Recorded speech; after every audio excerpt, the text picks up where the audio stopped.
Anyway, gentlemen, I think we've all seen Daredevil Born Again, or at least the first 2 episodes of it. And I'd be interested to hear your thoughts on it so far. I'm gonna go out on a limb and say that I liked it for the most part. I think it's probably the best Marvel TV show that Disney have put out, which I know is an extremely low bar, but still, it's something. And I think it's a half-decent approximation of what the Netflix show originally was. They have definitely made some concessions to what modern Marvel is. I noticed that Karen was quite quickly shuffled out of this and replaced with someone far more diverse. Foggy was shuffled out for reasons that we'll get into shortly, again in favor of someone more diverse. And Fisk is now going for marriage therapy, which I'm not entirely sure why that's come about, but we'll talk about that more shortly, I'm sure. But overall, it could have been way, way worse, and I didn't hate it. So that's my ringing endorsement so far. Mahler's about to say something probably a bit different, I suspect. Absolutely. Here we go again. Sort of feeling I've got right now of just, I thought it was piss poor crap. Don't hold back, Mahler. After just coming off rewatching seasons 1, 2, 3, and Defenders, ignore the Defenders part. I've rewatched it for information. It's not what I'm talking about when I say seasons 1, 2, and 3 are bitchin'. They've got so much about them that are incredibly enjoyable. What an awesome thing that got made for loads of different reasons. I love just how much care and effort was given to all aspects of filmmaking and storytelling, and I wish it was something close to a blueprint or a standard that we could have gotten more of. This is a hollow, weightless photocopy that's desperately trying to skinwalk as the show that came before it. I'm less inclined to believe that the best things in this are a result of them trying to give the fans what they want, and more a result of desperately trying to look like the thing the fans want. And it'll work for a little bit, especially prompted by Charlie Cox and Vincent D'Onofrio's performances. But I don't think this is going to last. It's already coming apart at the seams. The more you think about everything that's happened, the more you look at each of the fight scenes, the more you compare the cinematography, the more you look at the editing. This thing is kind of gross, and it's not going to last very long. It's just Drinker is correct. It is better than almost, I think, every other Marvel TV show. Which means nothing at all. It's just like the lowest fucking bar in history. I don't know. That's me again. I didn't like it. I thought it was crap. Cynic, what did you think?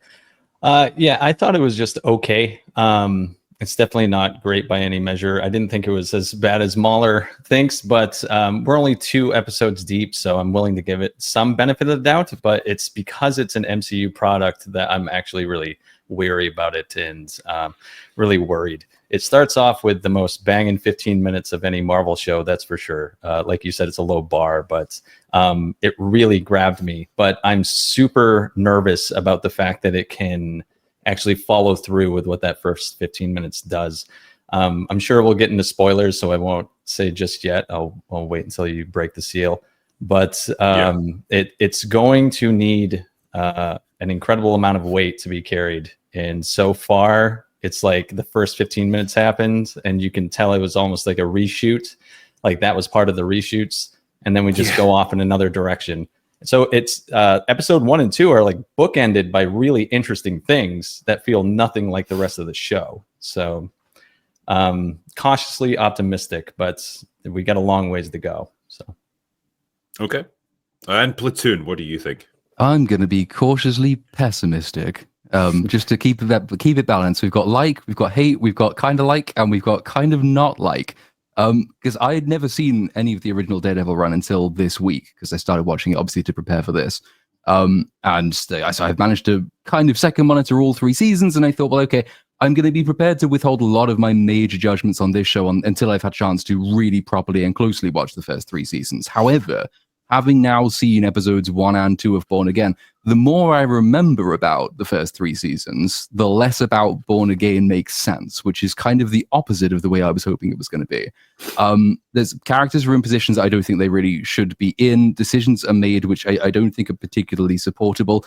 A certain big event happens right at the beginning, which I know is kind of couched in a big high-octane fight scene, but it just sort of read to me as what we're doing quite transparently is shuffling the deck. We have to give a motive for a fairly big switch in character position, which is kind of tied to character motive. That was quite obviously what they were doing, and I think it did a disservice to the person who was used to achieve that. Yes. So I don't know. There's stuff in it I do like. As you said, like it is the best of the Marvel shows, but that is the lowest bar. It's part of the really cunning plan they have, which is to lower the bar to the floor, which means any minor improvement is hailed as a success. I don't know. It's a little bit clunky for me at the moment, and I'm slightly concerned that the longer it goes and the more it has to grapple with all of its own canon and the canons of all the other shows and the movies that may or may not intersect, the messier it will be rather than the cleaner. So, I'm not going to damn it completely yet. I'm just, pessimistic. Okay. No, I think that's fair. And this is where I think we have to make people aware in chat that in order to discuss this in a little bit more depth, we're probably going to have to spoil it because there's really no way around it. There's a lot of stuff that happens in these first 2 episodes that's a little bit spoilerific. So if you really don't know, if you don't want to know what happens, I suggest you maybe do something else right now or put us on mute or something. The road. Yeah, exactly. Because we I guess we have to talk about what happens in the first 15 minutes of episode 1. So consider yourselves warned. Foggy gets killed, and as Platoon mentioned there, it does feel like a little bit of a cheap reason for reshuffling the deck in terms of characters, in terms of our major players. And it's a bit sad that like he makes his debut on the Disney Plus version of Daredevil. He's in it for about 2 minutes and then he's just dead. He doesn't get a chance to do anything really. It was funny as well, because remember reading the articles that were coming out where they said, we made a decision and none of us are sure it was the right decision, but we had to make that decision.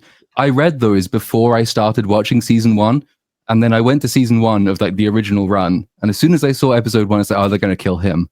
It's like, because there's a trope in writing. The save the cat is a trope you use if you want to make people seem heroic and you want to get people in the fields, and the antithesis of that trope is like, kill the dog. And he's as close to a fluffy little dog as Daredevil had. So they killed him because that's a shortcut to feels, and it's very quickly going to establish the characters now profoundly changed in their outlook and their understanding of the world and what they're prepared to do.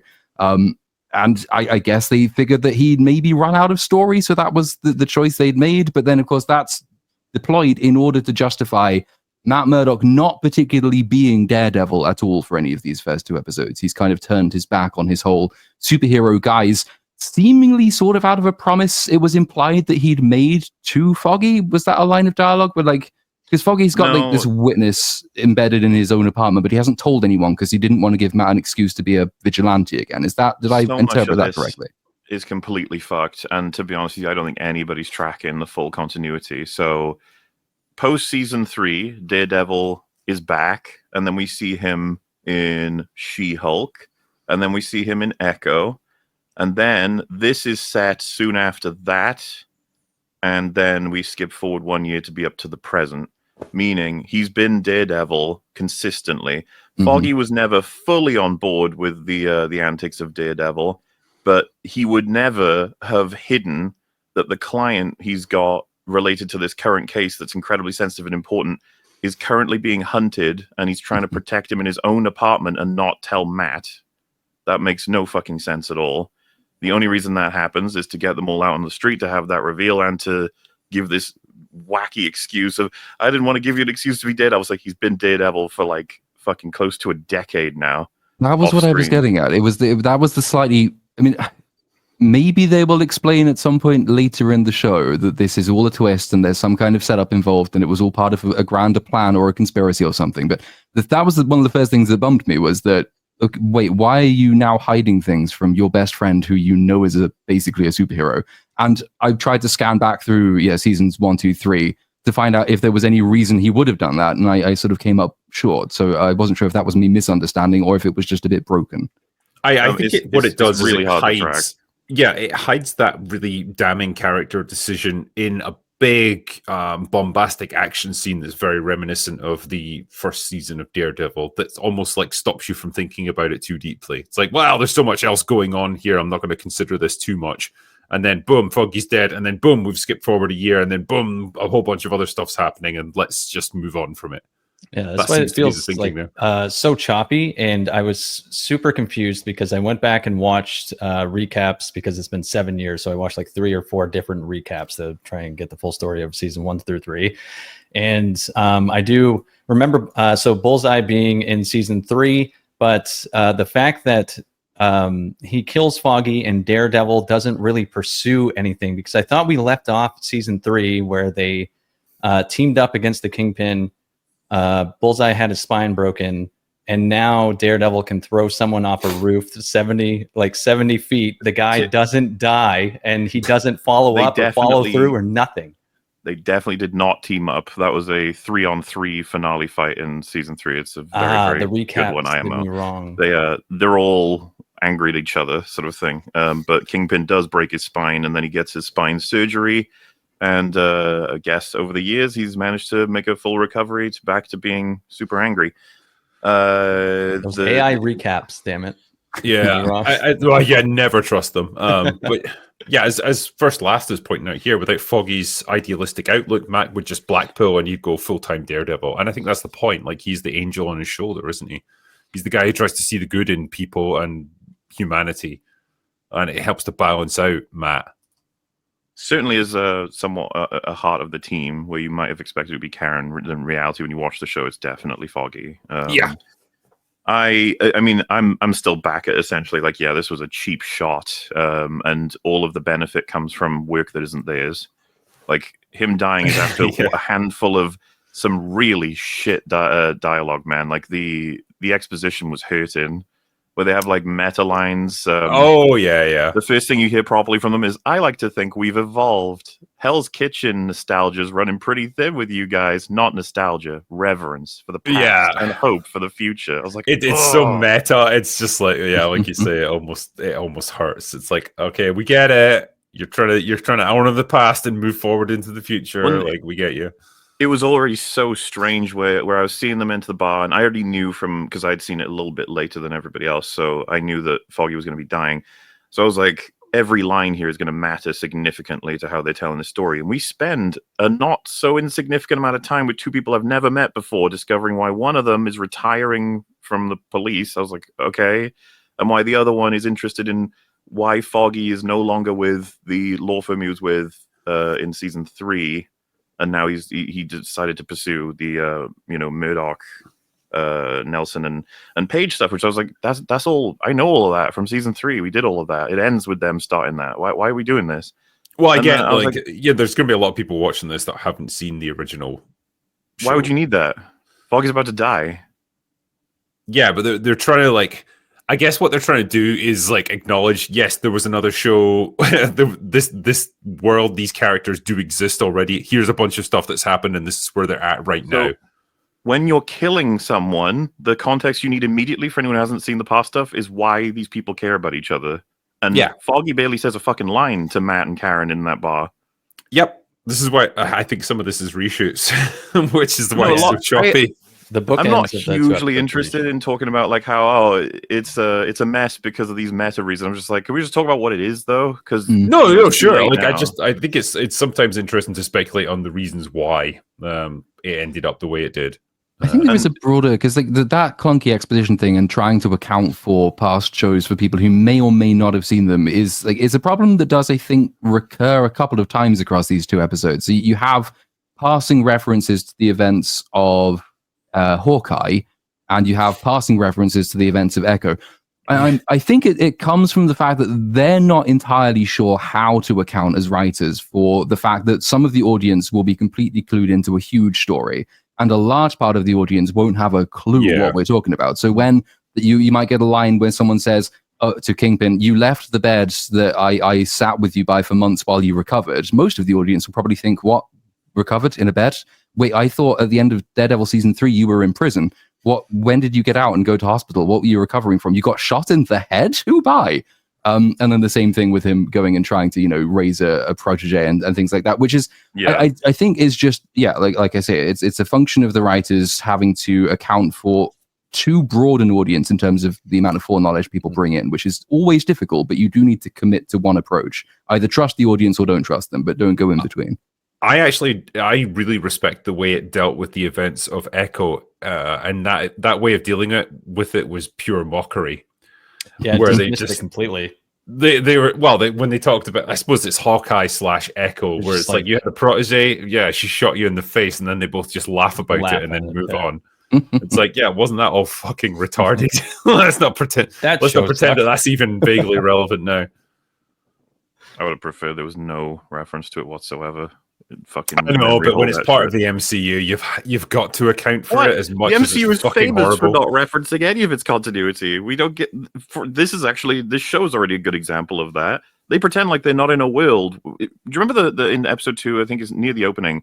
Fisk says we can't have a guy in horns, a guy in spider outfit, and a guy with a skull on his chest, like going around killing people. That's fucked up. And it's like, you're in a world where those kinds of people saved you from an army of space aliens trying to kill like half the universe. You can't be saying this shit. It doesn't make any sense. Well, this is why the original show like struck that perfect balance, because it vaguely referenced the events of the Avengers with like the sky falling and stuff, and then just said, right, but we're not really doing that anymore. Like, this is much more low-level human stuff going on.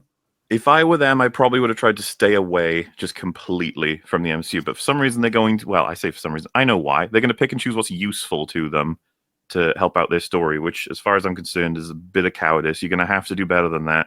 And Echo, like, you've got, like, the hopeful perspective on it. For me, I'm more so like, there you go. The continuity's in. They're making sure that Echo did happen, and it's a part of this story.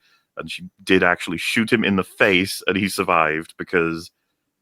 Obviously, they didn't want to fucking kill Kingpin. That was a huge mistake if ever they considered doing that. Clue me in as well, because you've rewatched the original show quite recently. Was Vanessa ever like a full-on crime lord who was just like running Fisk's business? Near the end of season 3, she starts to get invested in the big change that happens is she goes from being a girl he's interested in and they are together and there's a romance between them, and that he's trying to keep the business from her because he thinks if she finds out about it, she'll leave him. The twist, somewhat, or the subversion, is she finds out near the end of season 3 and you find out she's actually in support of him. She's like, you should kill the people who are threats to you. You should blah, blah, blah. Never did I get the impression that she was going to be making the business thrive to the point of more profit than Kingpin ever did. That was of course you know why they did it that way. MCU. Of course you know.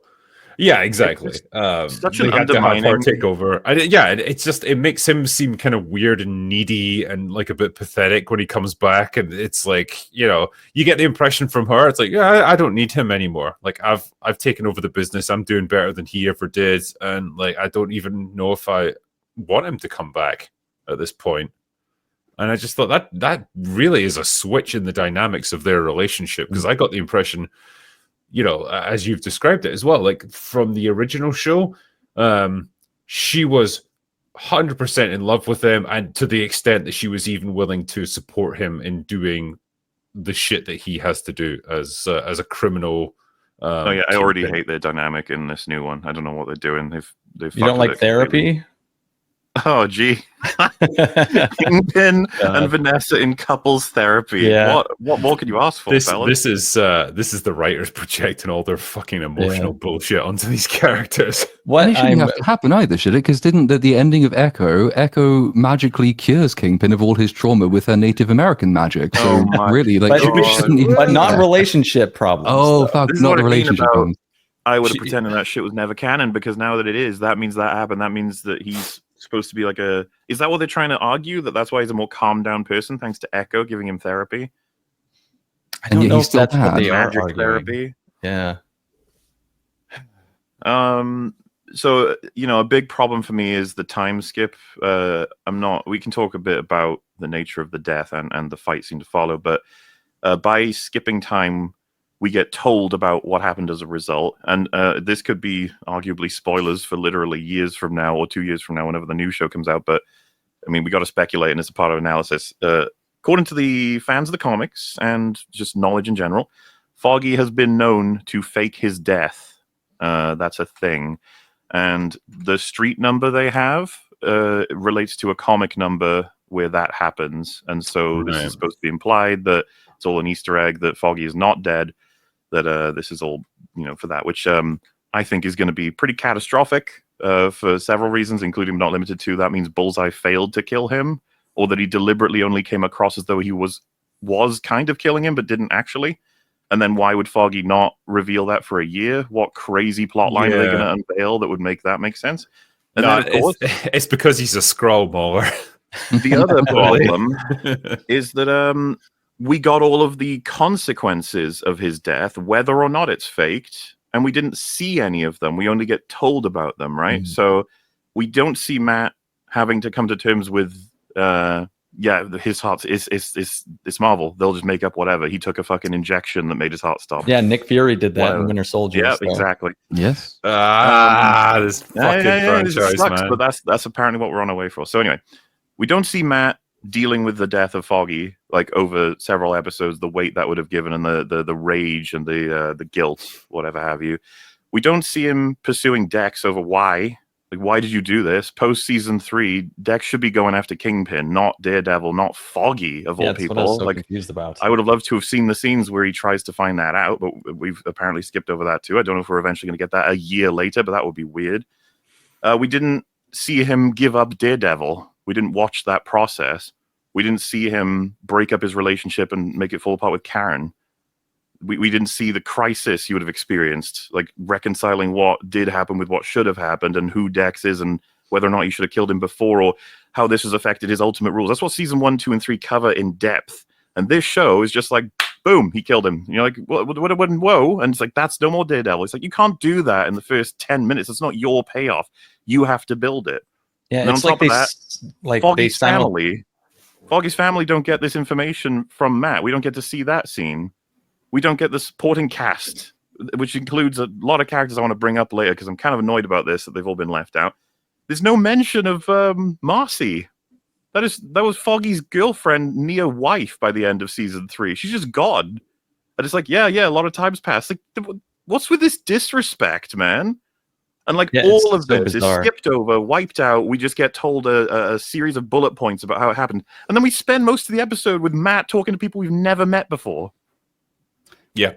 Yeah, it's like they simultaneously want to like take out all of the like they need to bring back all the characters from season 1 through 3 so that they can immediately discard them and get to the characters that they want to replace them with, these new side characters. And I've heard from people that have finished episodes 1 through 9 that the characterization, like, it's really not there. They're just thinly written characters, and they're replacing these very substantial side characters instead.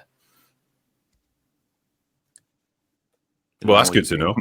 Yeah, so there you go. Because this is the thing. I can get over killing Foggy. I can even get over doing it really fast. But you cannot take away all of those storytelling payoffs and then throw all of those characters that the 3 seasons built up away in favor of your new crap ones.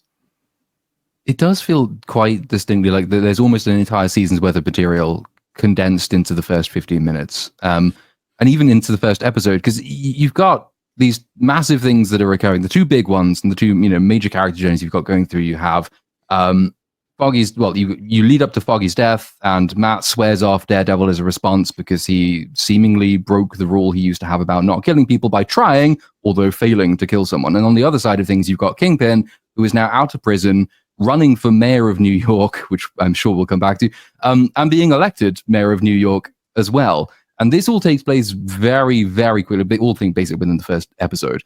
I almost think that it would have been way better to have this being the first season's worth of story. It culminates with Foggy's death. It culminates with Kingpin being made mayor of New York, because then you have all of the story time a season would allow you to do to deal with all the characters you're bringing through, to give them the proper send-off, to properly establish and explain how these events are impacting people, and maybe to add a little bit of badly lacking sense into the whole Kingpin becomes mayor thing, because that's another distinctly unusual turn of events, which I can't really see happening in the real world. But there we are. Do you think there's something in this about like having a convicted felon running for a public office and winning it on a populist platform? Do you think the writers were trying to say something there in their subtle way? I wondered that, but I heard that this is from a 2015 comic book run before like Trump even was anticipated to win. So I want to give it the benefit of the doubt and say no, but that doesn't mean they can't take a story from 2015 and work it into current world politics at all. You can add that color, definitely. I mean, I think season 3 of Daredevil did that to an extent. You started to see the emergence of terms like fake news and things like that, and the news talking about the growth of populist candidates, and even in this season as well, you have a couple of like news montages where they talk to the prospective voters for and against Kingpin, which feel very appropriate to the modern day. You have the enlightened people who say, well, he's a thug and he's a criminal and you should never elect a person like that. And then you have Kingpin's base who are like all these slack-jawed, politely put morons who say, well, I think it's cool that he once smashed a guy's head in with a car door. I'd like to see that. So he's got my vote, because that's how you do serious politics, in-world politics in Marvel. If that's what your opinion of populist candidates is, you'll just vote for anyone who's tough, and that seems to be their opinion. So it might be an older story, but I think they probably updated it for color, definitely.